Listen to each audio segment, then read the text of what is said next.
हे दोस्तों नमस्कार। एक बार फिर से स्वागत है आपके अपने यूट्यूब चैनल देव जी के ट्रिक्स में। तो दोस्तों हम यहाँ पर डेली की तरह 8:50 में हिंदी का फुल टेस्ट यहाँ पर सॉल्व करने वाले हैं। आप देख सकते हैं डेली हमारी क्लास होती है, बेहतर क्लास होती है, एक फुल प्रैक्टिस सेट होता है और हिंदी साहित्य के भी क्वेश्चन आपके यहाँ पर रखे जाते हैं।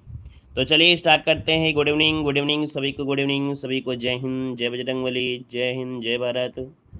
चलिए गुड इवनिंग सभी को, गुड इवनिंग। आवाज़ आ रही है तो थोड़ा सा हंस दीजिए, मुस्कुरा दीजिए, फिर हम लोग क्लास की स्टार्ट करते हैं। चलिए राम राम, राम राम सभी को, राम राम। चलिए तो स्टार्ट किया जाए भाई। चलिए देखिए पहला क्वेश्चन आपसे कह रहा है। अच्छा आज का टारगेट कुछ रख देते हैं, है ना। आज का टारगेट भाई आप लोगों के लिए यहाँ पर आपको रख रहे हैं 35 नंबर, ठीक है। आपको 35 नंबर लेकर दिखाना है। टेस्ट पेपर ज़्यादा कठिन नहीं है, कोई माइनस मार्किंग नहीं है, तो 35 आपको जरूर लाना है, ठीक है। तो चलिए स्टार्ट करते हैं। देखिए पहला क्वेश्चन दिया गया है, आंख शब्द का तत्सम रूप इनमें से बताना है। चलिए बताइएगा आंख का तत्सम क्या होता है। यहाँ पर 1 का ऑप्शन देखिए, काफ़ी लोग जवाब दे रहे हैं। अच्छा प्रयास आपका है, राम राम, राम राम। चलिए यहाँ पर देखिए दिया गया है 1 का ऑप्शन डी, जो कि बिल्कुल सही जवाब है। आंख का तत्सम होता है क्या, यहाँ पर अच ही होता है। क्या होता है, अच ही होता है। वैसे भी हमने बताया था खा का परिवर्तन किस में हो जाता है, छा में हो जाता है। मतलब ऑप्शन यहाँ पर जो डी नंबर आपका है वो आपका राइट हो जाएगा, ठीक है ना। आगे बढ़िए, क्वेश्चन दिया गया है, साखी शब्द का तत्सम रूप इनमें से क्या है। यहाँ पर जवाब देना है कि साखी शब्द का तत्सम इनमें से क्या होता है। तो साखी का देखिए खा का परिवर्तन क्या हो जाएगा, छा हो जाएगा, और जब छा हो जाएगा तो साखी का क्या हो जाएगा, साची हो जाएगा। मतलब ऑप्शन जिन लोगों ने दिया है यहाँ पर सी नंबर है, उनका जवाब बिल्कुल से सही है। आगे बढ़िए, क्वेश्चन दिया गया है, रिक्शा किस भाषा का शब्द है। जवाब देते रहिए सभी लोग, फटाफट जवाब देते रहिए भाई, सबके कमेंट बिल्कुल आना चाहिए। और देख सकते हैं यहाँ पर जो दिया गया है क्या, कि रिक्शा जो आपका है किस भाषा का शब्द है। तो रिक्शा है आपके जापानी भाषा का है। देखिए ऑप्शन यहाँ पर जो बनेगा, यहाँ पर सी नंबर इसका राइट हो जाएगा। रिक्शा जो आपका है ये कैसा है, जापानी भाषा से लिया गया है। आगे बढ़िए, क्वेश्चन दिया गया है, उत्थान शब्द में कौन सा शब्द उपसर्ग लगा हुआ है। उत्थान में उपसर्ग पूछा गया है, और उत्थान में उपसर्ग इनमें से क्या बनेगा। क्वेश्चन नंबर 4 दिया है, और 4 की अगर बात करें तो इसे जब तोड़ेंगे तो उत धन थान निकलेगा। अर्थात इसमें से जो आधा ता है वही आधा ता यहाँ पर आपको दिख रहा है, ऑप्शन सी। आपका जवाब बिल्कुल सही है, ऑप्शन सी हो जाएगा। नेक्स्ट क्वेश्चन दिया गया है, निम्नलिखित शब्दों में से कौन सा शब्द उपसर्ग रहित है। उपसर्ग रहित है इसका मतलब ये पूछा गया है कि जिसमें उपसर्ग ना लगा हो 5 नंबर में। चलिए इसमें देखिए अप लगा है, इसमें कहीं ना कहीं आ लगा हुआ है, यहाँ पर अप लगा है, लेकिन इसमें से कोई उपसर्ग आपका नहीं लगा हुआ है। तो ऑप्शन क्या बनेगा, ऑप्शन डी आपने बिल्कुल सही लॉक किया है। आपका जवाब बी हो जाएगा। नेक्स्ट क्वेश्चन दिया गया है, निम्न शब्दों में से कौन सी संधि है। यहाँ पर दिया है कि निम्नलिखित शब्दों में से कौन सी संधि है। यहाँ पर जवाब देना है, गुड इवनिंग, हर हर महादेव। चलिए देखो दिया गया है महर्षि, तो यहाँ पर जब तोड़ेंगे तो बनेगा महाधन ऋषि, है ना, महाधन ऋषि। तो इसका मतलब है कि यहाँ पर क्वेश्चन नंबर जो 6 दिया गया है वो ऑप्शन यहाँ पर हो जाएगा, ए नंबर है, राइट हो जाएगा। महर्षि यहाँ पर आपका स्वर संधि हो जाएगा। आगे बढ़िए, क्वेश्चन दिया गया है, स्वागतम में कौन सी संधि है। स्वागतम मतलब सुधन आगतम, स्वागतम। अब आप देख सकते हैं 7 नंबर में। चलिए जवाब दीजिए सभी लोग। यहाँ पर दोस्तों यहाँ पर कह रहे हैं यण संधि बनेगी। 7 का ऑप्शन यहाँ पर बिल्कुल सही है दोस्तों। मैं बताया था वा के साथ या तो या के साथ जब आधा अच्छा लग जाता है तो आपकी यण संधि बनती ही बनती है। तो ऑप्शन देखिए आपका जो आप बी नंबर है वो आपका राइट आंसर हो जाएगा। और अगला क्वेश्चन दिया गया है, निम्न शब्दों में से शुद्ध संधि विच्छेद आपको चुनना है। यहाँ पर दिया गया है जगदीश, और जगदीश का जो संधि बनेगा इनमें से क्या बनेगा। क्वेश्चन नंबर 8 का जवाब देना है, और 8 का ऑप्शन देखिए सभी लोगों का जवाब आ रहा है बहुत ही बेहतर तरीके से। और आपका जो जवाब बनेगा जगत धन ईस बनेगा। क्या बनेगा, जगत धन ईस। और यहाँ पर याद रखिए द का परिवर्तन ता में हो जाता है। अगर आपने संधि वाला वीडियो नहीं देखा है तो आप संधि वाला वीडियो देख लीजिएगा, है ना, देव जी के ट्रिक संधि। आप इतना सर्च करेंगे तो बेसिक वाला वीडियो आपको मिल जाएगा। मात्र 30 मिनट में कंप्लीट जो आपकी संधि है, 30 मिनट में सब संधि कंप्लीट हो जाएगी ट्रिक से भी। तो यहाँ पर आपका जवाब क्या हो गया, ए नंबर। आगे बढ़िए, क्वेश्चन दिया गया है, महोत्सव का संधि में से क्या होता है। महोत्सव, यहाँ पर इसे तोड़ेंगे तो बनेगा महाधन उत्सव, है ना, क्या बनेगा, महाधन उत्सव बनेगा। तो भैया महाधन उत्सव आपका कौन है, ऑप्शन सी आपका दिया गया है। अगर हम आपसे पूछे इसमें संधि कौन सी है तो आप क्या जवाब देंगे। बताइए जल्दी से, इसमें कौन सी संधि है? चलिए यहाँ पर जवाब दीजिए जल्दी से कि इसमें संधि है कौन सी संधि है, क्या बताएंगे? महाधनुष तो सही है, बिल्कुल सही है, गुण संधि। क्योंकि यहाँ पर देखिए ओ की मात्रा लगी हुई है ना, ओ की मात्रा जो होती है गुण संधि में होती है, ओ की मात्रा आपको मिलेगी, है ना, आपको ए की मात्रा मिलेगी, और एक होता है अर वाला। ये तीन रूल आपके होते हैं गुण संधि में। यहाँ पर अगला दिया गया यशोदा में संधि कौन सी है? यशोदा में संधि कौन सी है? यशोदा क्वेश्चन नंबर 10 दिया गया है। क्वेश्चन नंबर 10 की अगर बात करते हैं दोस्तों, तो यहाँ पर ऑप्शन क्या हो जाएगा? यहाँ पर देखिए ये है आपका विसर्ग संधि। क्या है? विसर्ग संधि। अब यहाँ पर विसर्ग संधि में होगा ऑप्शन बी, यसा दंदा हो जाएगा। ये जो ओ की मात्रा लगी है, ये ओ की मात्रा आपकी विसर्ग में कन्वर्ट हो जाती है, और इसके बाद प्लस लगाकर इसे जोड़ दिया जाता है। तो ऑप्शन यहाँ पर आपका बी नंबर ए राइट हो जाएगा। ठीक है ना। अब अगर आपके दिमाग में एक शब्द आ रहा हो कि नहीं, ओ वाला जो आपका सिस्टम है ये ऊपर भी तो लगा हुआ है ना, इसमें आपका गुण संधि है, ओ की मात्रा इसमें गुण संधि है, और इसमें क्या है, इसमें आपका देखिए विसर्ग संधि हो गई। तो इसमें से देखो एक रूल आपको पढ़ा है कि गुण संधि में परिवर्तन क्या होता है। यहाँ पर बड़ा की मात्रा और यहाँ पर छोटा ओ की मात्रा है ना, लेकिन इसमें क्या है, छोटा आ है। तो याद रखिएगा यहाँ पर ऊ जो आपका दिया गया है और बड़ा आ वाला, यही रूल इसमें आपका मैचिंग करता है। इसमें तो आपका मैच ही नहीं करेगा कि यहाँ पर बड़ा आ जाएगा। ठीक है ना। तो ये चीज़ें आपको ध्यान रखना पड़ेगा कि ओ को मात्रा लगाया है, विसर्ग लगाया, कैसे लगाए। रूल थोड़े पढ़ेंगे तो आपको समझ में आ जाएगा, है ना। देखो दिया गया निम्नलिखित शब्दों में से समास आपको बताना है। यहाँ पर कह रहे सप्ताह में समास क्या है? सप्ताह में समास पूछा गया है, सप्ताह में समास क्या है? यहाँ पर देखिए सप्ताह में होते हैं 7 दिन। क्या होता है भाई? सप्ताह में होते हैं 7 दिन। और जब 7 दिन दिया गया है तो एक समास आपको पढ़ाया गया होगा संख्यावाची, जिसमें से गिनती गिन सकते हो। तो ये आपका होगा द्विगु समास। क्या हो जाएगा? द्विगु समास आपका जो आंसर है यहाँ पर आपका राइट हो जाएगा। लाइक सर भी कर दीजिएगा भाई, जितने लोग यहाँ पर जुड़े हैं सब लोग एक बार लाइक कर दीजिए। जितने लोग यहाँ पर जुड़े हैं, काफ़ी लोग जुड़े हैं, लाइक सर भी बढ़ा दीजिए सभी लोग। चलिए यहाँ पर देखो दिया गया है रोग पीड़ित। रोग पीड़ित दिया गया है, हो जाएगा रोग से पीड़ित। क्या हो जाएगा? रोग से पीड़ित। और रोग से पीड़ित मतलब ऑप्शन क्या बनेगा यहाँ पर? आप दोस्तों आपको हो जाएगा डी नंबर है, तत्पुरुष समास यहाँ पर आंसर है, राइट हो जाएगा। आगे बढ़िए, क्वेश्चन दिया गया है कर्मधारय समास निम्नलिखित में से किस शब्द में है? कर्मधारय समास बताइएगा किस में है? चक्रपाणी में, चतुर्युगम में है, नीलोत्पल में है, या मातृभक्त में दिया गया है। क्वेश्चन नंबर 13 देना है, और 13 का ऑप्शन यहाँ पर है राइट क्या बनेगा? सी नंबर, वेरी गुड, बिल्कुल सही है। यहाँ पर लोग दोस्तों हो जाएगा नीलोत्पल, जो आपका आंसर है यहाँ पर सी नंबर है, राइट हो जाएगा। और आगे बढ़िए, क्वेश्चन आपसे अगला पूछा गया है द्वंद्व समास निम्नलिखित में से किस समास में है? द्वंद्व समास जो है ये किस समास में है? द्वंद्व समास। चलिए द्वंद्व समास की अगर बात करते हैं तो दोनों ही पद क्या होते हैं? प्रधान होते हैं। द्वंद्व समास में दोनों ही पद क्या होते हैं? प्रधान होते हैं।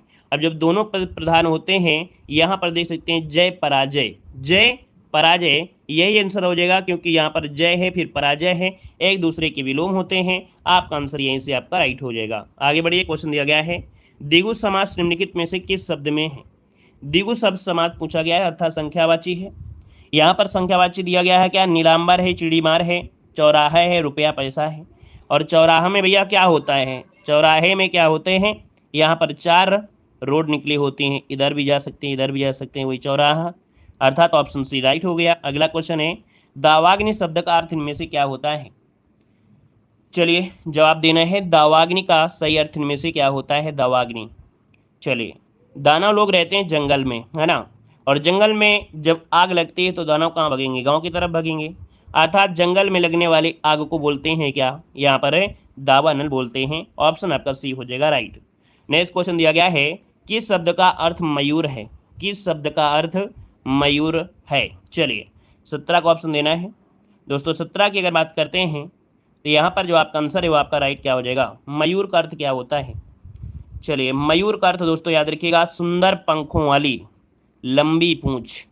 मतलब दोस्तों यहाँ पर हो जाएगा केकी। क्या होता है? केकी, नोट करिएगा, केकी।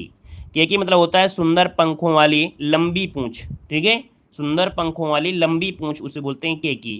तो ये आपका है ऑप्शन ए नंबर राइट बनेगा। आगे बढ़िए, क्वेश्चन आपसे दिया गया है कि पुरंदर शब्द का प्रयोग किसके लिए होता है? पुरंदर शब्द का जो प्रयोग होता है वो किसके लिए होता है? चलिए पुरंदर का अगर बात करें तो क्या हो जाएगा? केकड़ी नहीं है भाई, केकी लिखा था, केकड़ी नहीं लिखा है, क्योंकि क्लास में कोई केकड़ी भी रहता है। चिढ़ाया करते हैं बच्चे, पता नहीं किसी को आया करते हैं केकड़ी, दीपिका केकड़ी शायद बोला करते हैं। चलिए यहाँ पर देखो दिया पुरंदर शब्द का प्रयोग किसके लिए होता है। यहाँ पर अगर बात किया जाए दोस्तों तो आपका जवाब इनमें से 18 का ऑप्शन क्या बनेगा।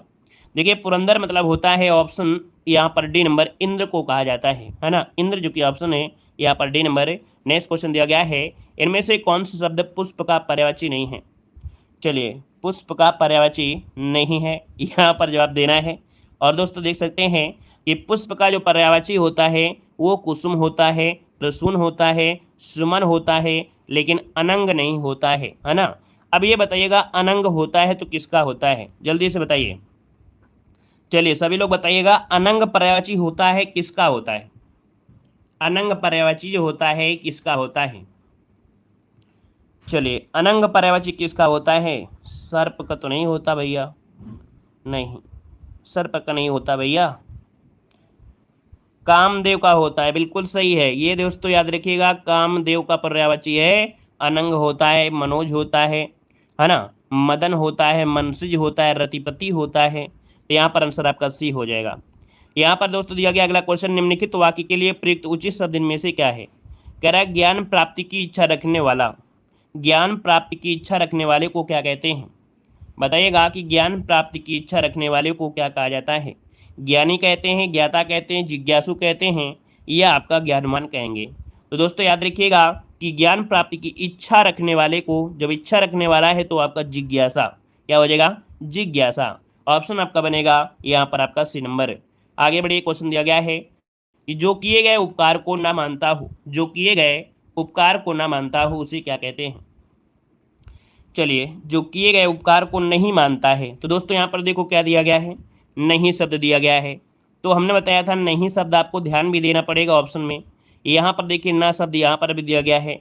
तो किए गए उपकार को ना मानने वाले को कृतघ्न कहते हैं और किए गए उपकार को मानने वाले को कृतज्ञ कहते हैं, है ना। तो ऑप्शन क्या बनेगा यहाँ पर, ए नंबर राइट हो जाएगा। आगे बढ़िए, क्वेश्चन दिया गया है कि जो हर समय दूसरों के दोष खोजता हो, जो हर समय दूसरों के दोष खोजता हो उसे क्या कहते हैं। आलोचक, परनिंदक, सर्वनिद्रक या परछिद्रान्वेषी। दोस्तों यहाँ पर 22 की अगर बात कर लिया जाए तो ऑप्शन आपका यहाँ पर डी हो जाएगा, परछिद्रान्वेषी। आंसर डी राइट हो जाएगा। आगे बढ़िए, क्वेश्चन दिया गया है सौतेली माता के लिए प्रयुक्त शब्द इनमें से क्या है। सौतेली माता के लिए प्रयुक्त शब्द इनमें से क्या है। सौतेली माता, दोस्तों यहाँ पर सौतेली माता जो होती है उसे विमाता कहते हैं, कुमाता कहते हैं, जामाता कहते हैं या सुमाता कहते हैं। तो कुछ लोग तो कहेंगे जामाता, जमाता नहीं कहेंगे भाई। यहाँ पर दोस्तों याद रखिएगा कि सौतेली माता को वी माता कहा जाता है, क्या कहते हैं, वी माता। यहाँ पर आंसर जो आपका बनेगा वो आपका ए नंबर इसका राइट हो जाएगा। और आगे बढ़िए, क्वेश्चन आपसे दिया गया है कि जिसे जीता ना जा सके। चलिए बताइएगा कि जिसे जीता ना जा सके उसे क्या कहते हैं। जवाब देते रहिए, फटाफट जवाब देते रहिए सभी लोग। और यहाँ पर दोस्तों दिया गया है, यहाँ पर जिसे जीता ना जा सके उसे कहते हैं ऑप्शन डी, याद रखिए दुर्जेय। क्या कहते हैं, दुर्जेय। यहाँ पर जो ऑप्शन बनेगा आपका वो आपका डी वाला राइट आंसर इसका हो जाएगा, सी नहीं है। यहाँ पर दोस्तों यहाँ पर दुर्जेय होता है, ये अजय मतलब होता है अमर, है ना, जो अमर हो जाता है उसे कहते हैं। लेकिन यहाँ पर क्या है, जिसे जीता ना जा सके तो उसे दुर्जेय कहते हैं। आगे बढ़िए, क्वेश्चन दिया गया है कि जो इंद्रियों से परे हो उसे क्या कहते हैं। जो इंद्रियों से परे हो उसे क्या कहते हैं। यहाँ पर क्वेश्चन नंबर 25 देना है और 25 का भी ऑप्शन देखिए यहाँ पर आ रहा है। सॉरी गड़बड़ हो गया क्या, रुकिए एक मिनट एक मिनट एक मिनट एक मिनट एक मिनट एक मिनट। जिसे जीता ना जा सके दोस्तों अजय ही इसका आंसर होगा। ठीक है, देखिए आप लोगों ने सबने सही किया था, हमसे ही गलती हो रही थी। यहाँ पर जो आपने सही किया है सी वाला ऑप्शन वही सही है आंसर। 24 में सी वाला ही सही है, माफ़ करिएगा हमें से गलत हो गया था। ठीक है ना, चलिए यहाँ पर सी लगा लीजिएगा, सबने सी लगाया है। ठीक है, हमें से गलती हुई थी। चलिए क्वेश्चन नंबर आपसे दिया गया है क्या, 25 नंबर है, जो इंद्रियों से परे हो उसे क्या कहेंगे। चलिए जो इंद्रियों से परे हो उसे क्या कहते हैं। तो दोस्तों यहाँ पर जो आपका आंसर हो जाएगा क्या हो जाएगा, यहाँ पर आंसर देखिए जो इंद्रियों से परे हो ये होता है अगोचर, इसे कहते हैं अगोचर। बिल्कुल सही जवाब इसका जाएगा, अगोचर हो जाएगा। ठीक है ना, यहाँ पर आगे बढ़िएगा, कह रहा आपसे कि रिक्त स्थान की पूर्ति करना है, ताजमहल का अद्भुत नमूना है। चलिए ताजमहल वाले जितने भी हैं कमेंट करें फटाफट, यहाँ पर जिनको ताजमहल बनवाना हो वो भी कमेंट करते रहें। चलिए ताजमहल अद्भुत नमूना है, तो भैया किसका नमूना है। तो याद रखिएगा ताजमहल जो आपका है वो स्थापत्य कला का नमूना है। ऑप्शन आपका डी नंबर इसका राइट हो जाएगा। नेक्स्ट क्वेश्चन की अगर बात करें, क्वेश्चन दिया गया है ईश्वर की कृपा से मूक भी हो सकता है। ईश्वर की कृपा से मूक भी हो सकता है। मूक मतलब जो बोल नहीं पाता है। तो भैया ईश्वर की अगर कृपा हुई तो वो क्या करने लगेगा, वाचाल अर्थात तो बोलने लगेगा। तो ऑप्शन क्या होगा यहाँ पर सी आपका जवाब बिल्कुल राइट हो जाएगा। आगे बढ़ लेते हैं। अगला क्वेश्चन दिया गया है मंदिर में मिलता है। तो मंदिर में मिलता है प्रसाद, और प्रसाद जो लिखा जाएगा किस प्रकार से सही लिख सकते हैं। मंदिर में प्रसाद मिलता है तो ऑप्शन देखिए डी वाला यहाँ पर ऑप्शन आपका राइट हो जाएगा। ये प्रसाद आपको बिल्कुल ओरिजिनल प्रसाद आपका है, ऑप्शन डी यहाँ पर राइट हो जाएगा, है ना। और आगे बढ़ लेते हैं। अगला क्वेश्चन आपसे दिया गया है मनुष्य एक प्राणी है। मनुष्य एक सामाजिक प्रणाली है, मतलब प्राणी है या ऐतिहासिक प्राणी है। तो आप कहेंगे जो मनुष्य एक सामाजिक प्राणी है। तो यहाँ पर आंसर आपका जो पहला है वही आपका आंसर है, यहाँ पर राइट हो जाएगा, है ना। आगे बढ़ लेते हैं। अगला क्वेश्चन दिया गया है राम कलम से लिखता है वाक्य में किस कारक का प्रयोग हुआ है। राम कलम से लिखता है, तो यहाँ पर देखिए 30 नंबर आपका क्या बनेगा। चलिए यहाँ पर देखिए आपका आंसर क्या हो जाएगा, करण से के द्वारा, है ना। से द्वारा या कह सकते हैं कलम के द्वारा या कह सकते हैं से। तो यहाँ पर जो आंसर है वो आपका करण यहाँ पर आंसर है, राइट हो जाएगा। आगे बढ़िए। क्वेश्चन दिया गया है जो विद्वान होते हैं वे विनयी होते हैं, है ना। मतलब जो विद्वान होते हैं विनयी होते हैं, इसका वाक्य पूछा है कि जो वाक्य है कैसा वाक्य है। यहाँ पर ये जो वाक्य है दोस्तों कैसा है, सरल है, मिश्र है, संयुक्त है या इनमें से कोई नहीं। एक शब्द तो यहीं से आपको दिख रहा है 31 वाले में, है ना, कि यहाँ पर दोस्तों जो दिया है और यहाँ पर कॉमा भी दिया है, जो विद्वान होते हैं वे विजयी होते हैं। ये ऑप्शन बी वाला पर जाएगा, मिश्र वाक्य आपका आंसर हो जाएगा। दोस्तों मिश्र वाक्य की पहचान आपको मालूम होगा कि आपको यहाँ पर की मिलेगा, जो मिल सकता है ना, क्योंकि मिल सकता है, क्या मिलेगा, क्योंकि शब्द भी आपको मिलेगा, जितना मिलेगा उतना मिलेगा, जैसा वैसा, जब तब, जहाँ वहाँ, जिधर उधर, आदि, तो, इद्यति, पद्यति, ये सब जो आपके आते हैं ये आपके मिश्र में आते हैं। ठीक है, आगे बढ़िए। क्वेश्चन दिया गया है कह रहा आपसे निम्नलिखित वाक्यों में से शुद्ध वाक्य का चयन करना है। तो भैया कह रहा है विजय लिखती लिखती सो गया। ऐसा तो बन नहीं रहा है कि विजय लिखती लिखती सो गया, ये नहीं बनेगा। दूसरा देखते हैं, यहाँ पर कह रहा है विजय लिखते लिखते सो गया, कहीं है। यहाँ पर ऑप्शन डी पर अगर देखेंगे आप लोग कि विजय लिखते लिखते सो गया, तो यही आपका जवाब बिल्कुल से राइट हो जाएगा, मतलब ऑप्शन डी हो जाएगा। यहाँ पर पुल्लिंग के अनुसार ये आपको क्रिया भी देखना है।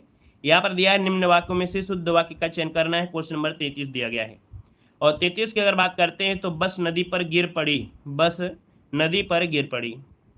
अच्छा, बस नदी पर, देखो नदी में होता है ना, नदी में होता है, तो यहाँ पर आंसर आपका डी हो जाएगा, बस नदी में गिर पड़ी। ऑप्शन आपका यहाँ पर दोस्तों याद रखिएगा डी नंबर है, राइट हो जाएगा। ठीक है, अब कुछ लोग बी लगा रहे हैं, तो बी कैसे होगा, में और पर दोनों सब एक साथ थोड़ा लगेंगे, है ना। यहाँ पर आगे बढ़िए। क्वेश्चन दिया गया है कह रहा आपसे यहाँ पर मुख मयंक सम मंजू मनोहर में अलंकार कौन सा है। मुख मयंक सम मंजू मनोहर में अलंकार पूछा गया है। दोस्तों 34 नंबर की अगर बात करें तो यहाँ पर आंसर आपका क्या हो जाएगा, मुख। देखो एक सबसे पहली बात यहाँ पर देखो क्या दिया गया है, सम दिया गया है, और सम से ही आपको यहाँ पर देखिए उपमा अलंकार आपका हो जाएगा। कोई सोचने का दिक्कत थोड़ो है, यहाँ पर जो आपका उपमा अलंकार है वो आपका आंसर है, राइट हो जाएगा। नेक्स्ट क्वेश्चन दिया गया है कह रहा आपसे जहाँ कोई शब्द एक बार प्रयुक्त हो किंतु प्रसंग भेद से उसके एक से अधिक अर्थ हों, वहाँ पर अलंकार क्या होता है।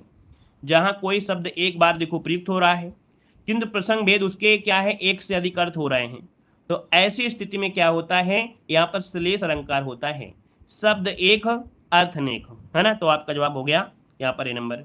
नेक्स्ट क्वेश्चन दिया गया है कि अंबर पनघट में डुबो रही तारा घट उषा नागरी में कौन सा अलंकार है। चलिए, अंबर पनघट में डुबो रही तारा घट उषा नागरी में कौन सा अलंकार है। दोस्तों 36 की अगर बात करें तो यहाँ पर देखो ये हो जाएगा आपका उषा नागरी दिया गया है। उषा नगरी में दोस्तों उपमेय और उपमान एक साथ दिए गए हैं, और जब उपमेय और उपमान एक साथ होता है दोस्तों वहां पर रूपक अलंकार इसमें से राइट हो जाएगा। 36 को ऑप्शन बनेगा, यहाँ पर आपका कौन सा ए नंबर हो जाएगा। आगे बढ़िए। क्वेश्चन दिया गया है कह रहा आपसे या अनुरागी चित्त की गति समझे नहीं कोई ज्यों ज्यों बूढ़े श्याम रंग त्यों त्यों उज्जवल होए। यहाँ पर अलंकार आपसे पूछा गया है। दोस्तों यहाँ पर देखो एक शब्द दिया गया है ज्यों ज्यों बूढ़ा हो रहा है ना, ज्यों ज्यों बूढ़े हो रहे हैं वैसे वैसे श्याम रंग हो रहा है। और त्यों त्यों क्या हो रहा है, उज्जवल हो रहा है। भैया यहाँ पर श्याम दिया और यहाँ पर क्या दिया गया, उज्जवल दे रहा है। मतलब एक दूसरे के क्या हो रहे हैं, यहाँ पर विरोध कर रहे हैं। तो एक दूसरे के विरोध हो रहे हैं, अर्थात यहाँ पर क्या हो जाएगा, विरोधाभास आपका आंसर है, राइट हो जाएगा। आगे बढ़िए, क्वेश्चन दिया गया है, कनक कनकते सौगुनी मादकतादिकाय, कोई खाए बौरात नर ये पाए बौराए, है ना। ज़्यादा सोना मिल जाए, ज़्यादा खाना मिल जाए, कुछ भी मिल जाए, मतलब ज़्यादा चीज़ जो होती है बेकार ही होती है ना। उस व्यक्ति को या तो पागल बना देगी या तो कुछ भी कर सकते हैं। ऐसे पाप भी होते हैं, जैसे ज़्यादा पाप होंगे उसका परिणाम भी वैसे ही होगा। तो दोस्तों यहाँ पर देखिए 38 का जो ऑप्शन दिया गया है वो आपका यहाँ पर जवाब हो जाएगा, यमक अलंकार हो जाएगा, कनक कनक एक साथ भी आपको मिलेगा।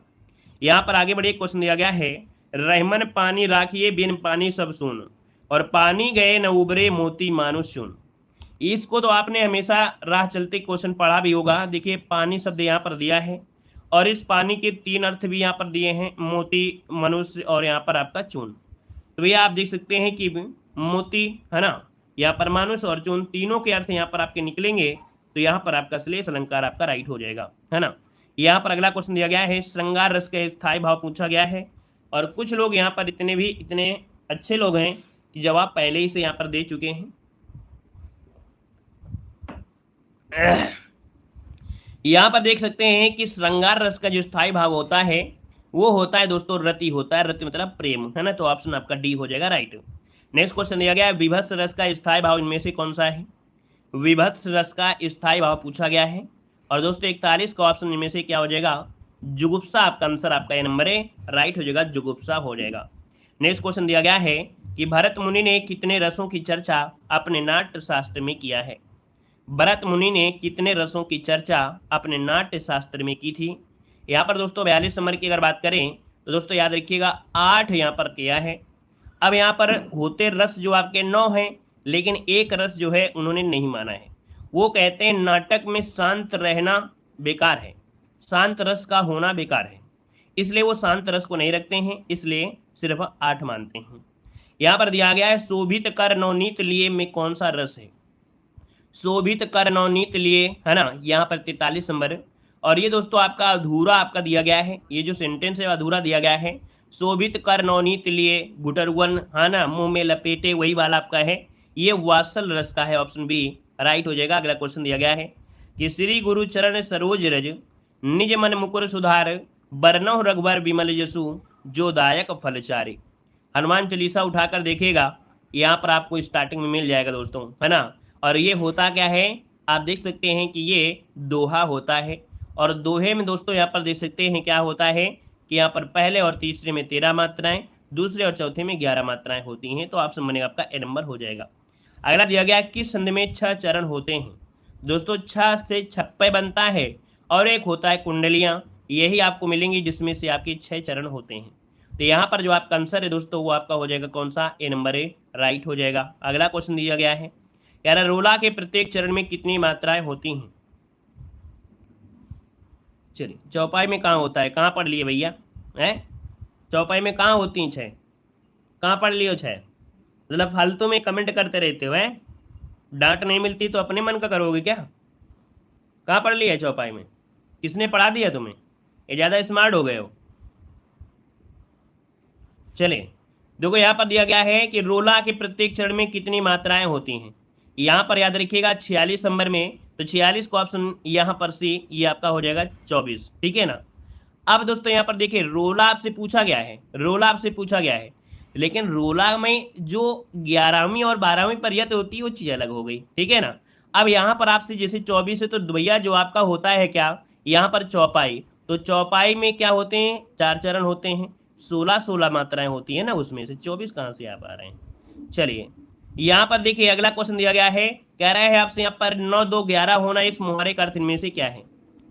आप डांटते हम बहुत हैं और डांटेंगे नहीं तो बताइए आप लोगों को लगेगा कैसे, फिर जब डांटेंगे तभी तो आपको अच्छा लगेगा ना। देखो 9 2 11 होना इस मुहावरे का अर्थ इनमें से क्या है, 47 नंबर में। तो देखिए 47 नंबर की अगर बात करें ना, धोखे में पड़ना, निशाने पर, ये सब नहीं है, सब यहाँ पर रफू चक्कर होना, ऑप्शन जो आपका है वो आपका डी नंबर है, राइट हो जाएगा, ठीक है। हम डांटे ना तो समझो कि हमारे द्वारा प्यार आप लोगों के लिए आ रहा है, ठीक है ना। जब जब हम डांटे तो समझो ना फूल बरसा रहे हैं आप लोगों के लिए, आपको डांट नहीं रहे हैं, आप लोग गलत अर्थ निकाल लेते हैं, ठीक है, आप लोगों के लिए फूल बरसाते हैं। चलिए, यहाँ पर दिया गया है छठी का दूध याद आना, इस मुहावरे का अर्थ इनमें से क्या है। चलिए, यहाँ पर देखो दिया गया है छठी का दूध याद आना, इसका मतलब क्या होता है 48 नंबर में। यहाँ पर दिया है शुद्ध भूल जाना, बहुत कष्ट होना, बचपन याद आना, बच्चों जैसा व्यवहार करना। नहीं, यहाँ पर 48 को ऑप्शन हो जाएगा दोस्तों बहुत कष्ट होना, ठीक है, ऑप्शन बनेगा यहाँ पर बी नंबर राइट हो जाएगा। ठीक है, आगे बढ़िए, क्वेश्चन दिया गया है कि कहाँ राजा भोज कहाँ गंगुतेली, इस लोकोक्ति का सही अर्थ इनमें से क्या है। यहाँ पर दिया है कहाँ राजा भोज कहाँ गंगुतेली, इस लोकोक्ति का अर्थ क्या है 49 नंबर में। तो दोस्तों यहाँ पर दिया है आकाश पताल का अंतर होना, ऊट पटांग बात करना, राजा और सामान्य राजा भोज कहाँ गंगुतेली। यहाँ पर देखिए आपका हो जाएगा आकाश पताल का अंतर होना, ठीक है, ऑप्शन आपका नंबर है राइट हो जाएगा। यहाँ पर अगला क्वेश्चन दिया गया है कि सरस्वती पत्रिका के संपादक कौन थे। यहाँ पर जवाब देना है सरस्वती पत्रिका के संपादक पूछा गया है, और यहाँ पर ऑप्शन जो 50 नंबर है वो ऑप्शन क्या हो जाएगा, तो आप कहेंगे सर यहाँ पर ऑप्शन आपका बी हो जाएगा महावीर प्रसाद द्विवेदी, आंसर आपका राइट हो जाएगा। ठीक है ना, आगे बढ़िए, क्वेश्चन आपसे दिया गया है कि किस काल को स्वर्ण काल भी कहा जाता है। चलिए साथियों, यहाँ पर जवाब देना है, आपसे कह रहा है कि किस काल को स्वर्ण काल भी कहा जाता है, किस काल को स्वर्ण काल कहते हैं, किस काल को स्वर्ण काल कहा जाता है। 78 की अगर बात करें दोस्तों तो ये होता है क्या, यहाँ पर आपका भक्ति काल होता है दोस्तों, ऑप्शन यहाँ पर आपका बी नंबर इसका राइट हो जाएगा। और अगर हम लोग प्राचीन भारत में पहुंचे तो प्राचीन भारत में गुप्त काल को स्वर्ण काल भी कहते हैं, याद रखिएगा। ठीक है ना, यहाँ पर जो पूछा है उसके अनुसार देना है। अगला क्वेश्चन दिया गया है, यहाँ पर दिया है निम्नलिखित में से अष्टछाप का कवि कौन नहीं है। चलिए बताइएगा। अब दोस्तों हमने बताया कुछ आए या ना आए, लेकिन आपको हिंदी साहित्य पढ़ रहे हैं तो अष्टछाप के कवि आपको जरूर याद होना चाहिए। सूरदास, कुंभनदास, परमानंदास, कृष्णदास, नंददास, छीत स्वामी, गोविंद स्वामी, चतुर्भुज स्वामी, है ना, ये आपके हैं। तो आप देख सकते हैं यहाँ पर नाम किसका हमने नहीं लिया है, तो आपके मलूक दास को नहीं लिया है। अच्छा, याद करने के एक तरीका बहुत आसान है, क्या, यहाँ पर भगवान कृष्ण को आप लोग जानते होंगे, है ना, भगवान कृष्ण की पूजा कौन करते थे, आपके सूरदास करते थे, है ना, सूरदास करते थे। अब दोस्तों यहाँ पर देखिए सूरदास तो आपके हैं भी, है ना, और कृष्णदास भी हो गए, कृष्णदास भी हो गए, और कृष्ण भगवान को नंद भी कहते थे, नंददास भी हो गए, है ना, नंददास भी हो गए। कृष्ण भगवान ने क्या किया था कि वो जो पहाड़ उठा लिया था छाता की तरह, तो भैया छाता से हो जाएगा छीत स्वामी, क्या हो जाएगा छीत स्वामी। इनको चतुर्भुज रूप में भी आपने देखा होगा, और इनको हर गोविंदा हर गोपाला भी कहते हैं, तो भैया गोविंद स्वामी भी हो गया। कितने अच्छे अच्छे नाम है, कितने प्यारे नाम है। कभी अकेले में शांति भावना से देखना पढ़ना तो बहुत आसान लगेगा, और लगेगा कि भगवान कृष्ण के अवतार की बात हो रही है, वही आठों आपके हैं। ठीक है, तो याद रहेगा, आगे बढ़िएगा। कह रहे हैं निम्नलिखित में से कौन सा एक उपन्यास जैनिंद द्वारा रचित है। बताइए कौन सा एक उपन्यास जैनिंद के द्वारा रचित है। यहाँ पर दोस्तों 80 नंबर की अगर बात करें तो ऑप्शन में से क्या हो जाएगा, तो दोस्तों ये है आपका परख, ये आपका उपन्यास है जो कि जैनिंद के द्वारा आपका है ना। वैसे इनके और भी उपन्यास हैं जैसे सुनीता, त्यागपत्र, कल्याणी, सुखदा, व्यतीत, काफी हैं। यहाँ पर अगला क्वेश्चन दिया गया है, हिंदी गद्य का जन्मदाता किसको माना जाता है। हिंदी गद्य का जन्मदाता किसको माना जाता है। यहाँ पर दोस्तों अगर बात करें 81 नंबर में, तो 81 का जो ऑप्शन बनेगा वो आपका सी हो जाएगा भारतेंदु हरिश्चंद्र। ठीक है, भारतेंदु हरिश्चंद्र इसका आंसर जो आपका है यहाँ पर राइट हो जाएगा। और अगला क्वेश्चन दिया गया है, गीतांजलि के रचयिता कौन है। गीतांजलि के रचयिता पूछा गया है 82 नंबर में, और गीतांजलि के रचयिता दोस्तों इनमें से क्या हो जाएंगे, रविन्द्रनाथ टैगोर, आपका जो आंसर है यहाँ पर राइट हो जाएगा। आगे बढ़ते क्वेश्चन दिया गया है, सूरदास की भक्ति भावना कैसी है। यहाँ पर दोस्तों दे सकते हैं जो सूरदास की भक्ति भावना है वो आपकी कैसी थी। तो दोस्तों याद रखिए सूरदास की जो भक्ति भावना थी वो हमेशा सखा भाव की थी, या यहाँ पर दास्य भाव की। यहाँ पर देखो सूरदास पूछा गया है, ठीक है, क्या सूरदास पूछा गया है। हम यहाँ पर अगर तुलसीदास बोल देते हैं भैया तुलसीदास, तो तुलसीदास कहते हैं आप लोग दास भाव के। तो दोनों में क्या होता है, थोड़ा ध्यान देना पड़ता है। तुलसीदास यहाँ पर दास होते हैं और सूरदास यहाँ पर सखा हो जाते हैं। ठीक है ना। अगला क्वेश्चन दिया गया है कि आधा गांव उपन्यास के लेखक कौन है। आधा गांव उपन्यास के लेखक कौन है। चलिए तो देखिए आधा गांव उपन्यास के लेखक इनमें से कौन है, 84 नंबर में ऑप्शन बी राही मासूम रजा। आधा गांव राही मासूम रजा, यहाँ पर आंसर आपका बी बनेगा। और अगला क्वेश्चन दिया गया है कि मानस का हंस किसके जीवन पर आधारित उपन्यास है। मानस का हंस किसके जीवन पर आधारित उपन्यास है। 2 की स्पीड पर चलो सर। हमारे आवाज़ से तुम्हें लग नहीं रहा कि हमारी थोड़ी तबीयत डाउन है? क्यों भाई, हमारी आवाज़ से आपको नहीं लग रहा कि हमारी थोड़ी तबीयत डाउन है और आप लोग 2 की स्पीड से दौड़ाएंगे तो फिर गर्मी में लू नहीं लग जाएगी? यहाँ पर देखिए मानस का हंस किसके जीवन पर आधारित है। यहाँ पर दोस्तों 85 को ऑप्शन देखिए सी हो जाएगा। यहाँ पर तुलसीदास आपका आंसर है, राइट हो जाएगा। आगे बढ़िए क्वेश्चन। कह रहे डांटो सर जी इसको, अरे हमेशा नहीं डांटते भाई। यहाँ पर देखो दिया गया है माटी हो गई सोना गद्य की विधा कैसी है। कह रहा आपसे माटी हो गई सोना गद्य की विधा इनमें से कौन सी है। 86 का ऑप्शन क्या हो जाएगा, तो देखिए 86 का ऑप्शन हो जाएगा ये संस्मरण है। क्या है इनका, संस्मरण है, ऑप्शन बनेगा आपका ए नंबर है। और अगला क्वेश्चन यहाँ पर देखो दिया गया है, कह रहे निम्नलिखित में से कौन सा लेखक समालोचक नहीं है। कौन सा लेखक निम्नलिखित में से कौन सा लेखक समालोचक नहीं है 87 नंबर में। तो ऑप्शन देखिए यहाँ पर जो ऑप्शन है आपका सरदार पूर्ण सिंह जी आपके नहीं है। नेक्स्ट क्वेश्चन आपसे दिया गया है घरानंद को किस युग का कवि माना जाता है। घरानंद को किस युग का कवि मानते हैं, क्वेश्चन नंबर 88 जवाब देना है। और इसका जवाब इनमें से क्या होगा कमेंट।